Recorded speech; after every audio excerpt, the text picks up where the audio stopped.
This holiday season I'm sewing something extra special, a pure silk vintage style dress for my daughter. Hi everyone, my name is Tanya and welcome back to my channel about fiber arts. In this video I'm going to show the process of making a Christmas dress for my daughter. For this project I'm going to use 100% silk shantung that I've reviewed in one of my short videos. I already washed it, even though it says dry cleaning only, but the dress is meant for a kid to be worn and not to be staying in the museums, so I took a risk. I washed it. The color faded off a little bit, but that's okay. I have about a week before Christmas to finish it, so wish me luck and let's get started. First I cut the front bodice. Burda style patterns don't include seam allowances, so I need to add those myself. The pattern has vertical lines that imitate a corset. Originally, it suggests sewing ribbons along these lines, but I'm using pin tacks instead. So I have to transfer the lines onto the fabric using a friction pen. I've tested it beforehand to make sure it completely disappears with heat.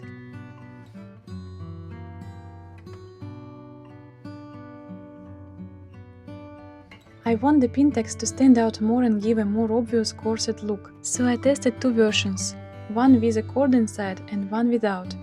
I decided to go with the corded pin tacks.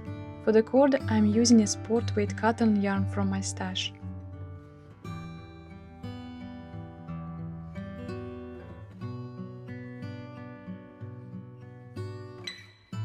And this is how the bodice looks after all the pin tacks are sewn and pressed. Now I move on to the back bodice. The original pattern has a zipper at the center back, but I will go with buttons instead.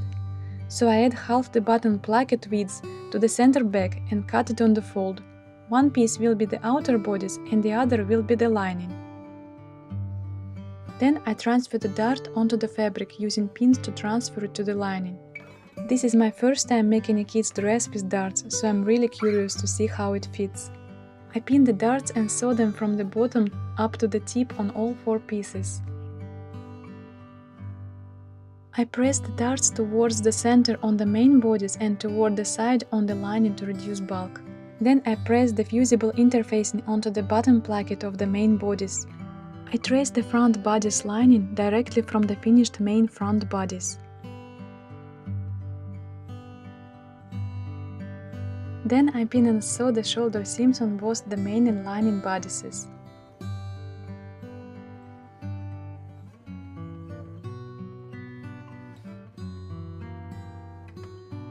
Then I serge the seams together. It's not really necessary, since the seams will be hidden inside the lining, but it gives me peace of mind that the fabric will not fray in the wash. Once the shoulder seams are assembled, I place the bodice with the wrong side facing me, grab the center back and fold it right sides together. I pin along the neckline and sew 2 parallel stitches about 3-4 mm apart. Then I trim the extra seam allowance. I don't clip toward the seam when working with thin fabrics because I am afraid of fraying. I top stitch about 1 mm from the original seam to attach the seam allowance to the lining. This step is absolutely necessary, otherwise the lining will peek out and won't be secured neatly inside. Finally, I press the neckline flat. I pin the side seams on both the main and lining bodices, stitch them and serge, just like I did with the shoulder seams. And here is my finished bodice.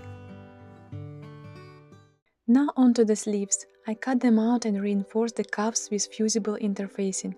Then I transfer the markings from the sleeve pattern onto the fabric. Next I sew 2 gathering stitches along the sleeve cap between the marks. Then I sew the sleeve seam using French seams technique. First I pin the sleeve with the wrong sides together and stitch a tiny zigzag. Then I trim the excess seam allowance, pin the sleeve with the right sides together and stitch about 1/8 of an inch from the edge. And then I ran into my first problem. When I tried to gather the sleeve bottom, the fabric frayed terribly and I ended up with a complete mess. The only solution I found was to serge the raw edges with a narrow seam and then gather by pulling the threads on the right side instead of the wrong side like I usually do in other projects. It seems that pulling the threads on the right side gives me more control. I gather the sleeve until it matches the cuff length. Then I pin it to the cuff and stitch it in place.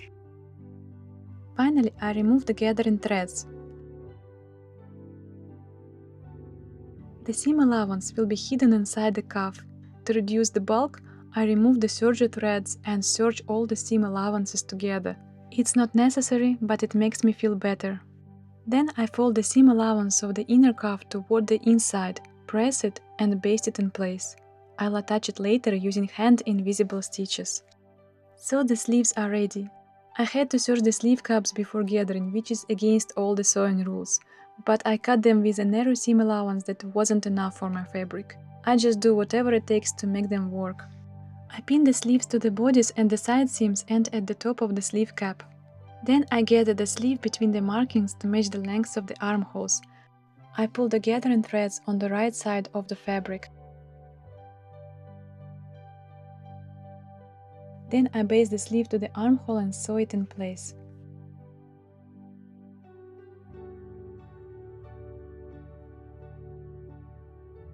I remove all the basting and gathering threads as well as the serger seam and then serge all the seam allowances together. I could have stopped here, but in my opinion, serged edges aren't ideal for a silk dress. So I cut bias strips from the same fabric and joined them together to make one long bias strip.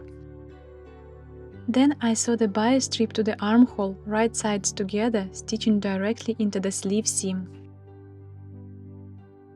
Next, I trim the extra bias, connect it into a loop and finish stitching it around the armhole. Then I trim the excess width of the bias. It should be about 3 times the seam allowance of the armhole. I wrap the bias tightly around the seam allowance and baste it in place.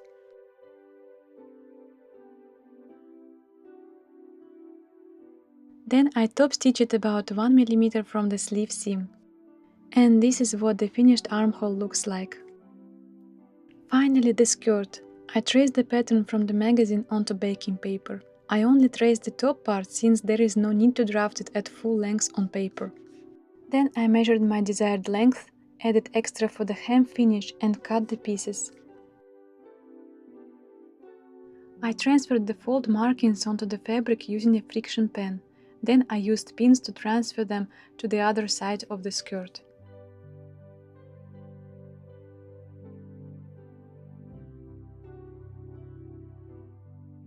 I cut about 4.5 inches at the center back for the placket.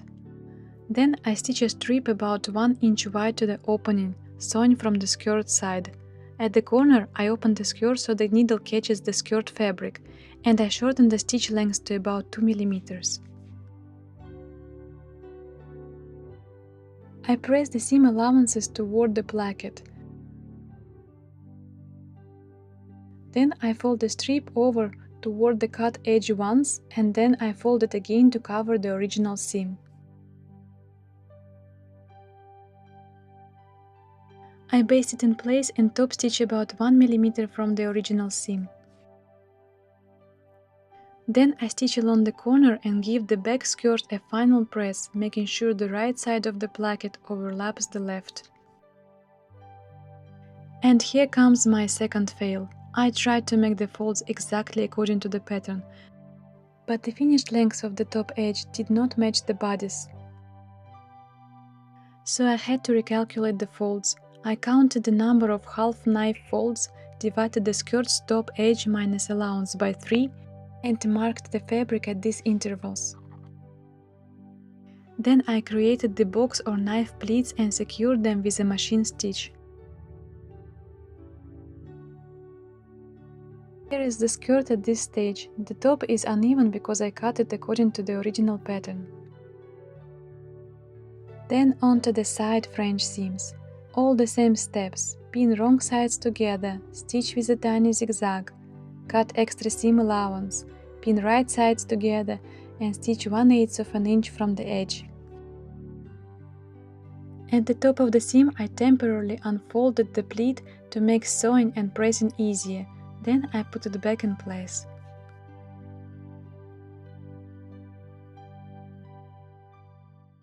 Before attaching the skirt to the bodice, I made sure to even out the top edge, which was uneven from my fold adjustments.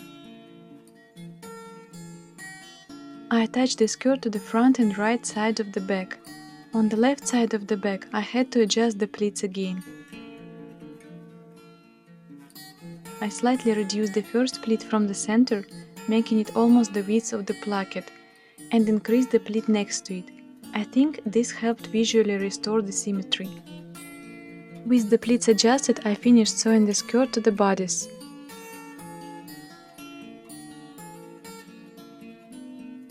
At this point, I always check that the left and right sides of the back bodices are even and adjust them if needed. Then I serged the waist seam allowances, starting at the corner front of the lining and finishing at the center front of the main bodice, and then repeat in the opposite direction.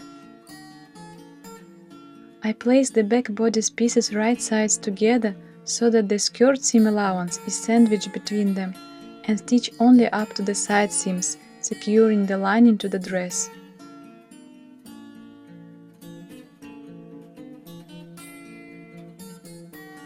Then I fold the seam allowance of the front bodice lining and secure it to the dress with invisible hand stitches. I'm making a gross tuck for the hem finish. First I fold about 3 inches to the wrong side.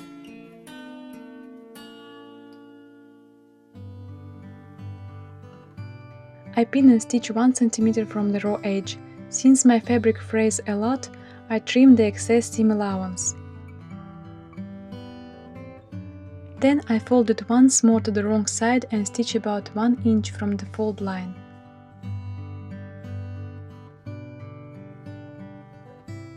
Finally, I press the tuck toward the bottom, and the hem is finished. I really love this method because it's fast, easy and gives a super clean finish. I mark the buttonholes. I'll do them mostly by hand. First, I machine stitch around each buttonhole. I use a very tiny machine stitch for this, maybe 1.4 mm or so.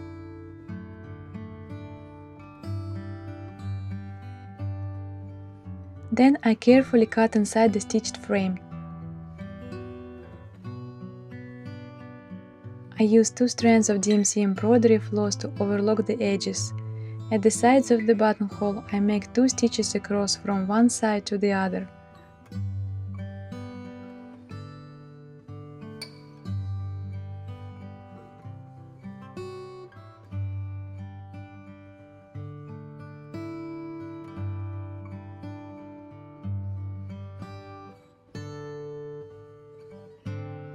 Finally, I secure the thread by pulling the needle through the existing stitches of the buttonhole.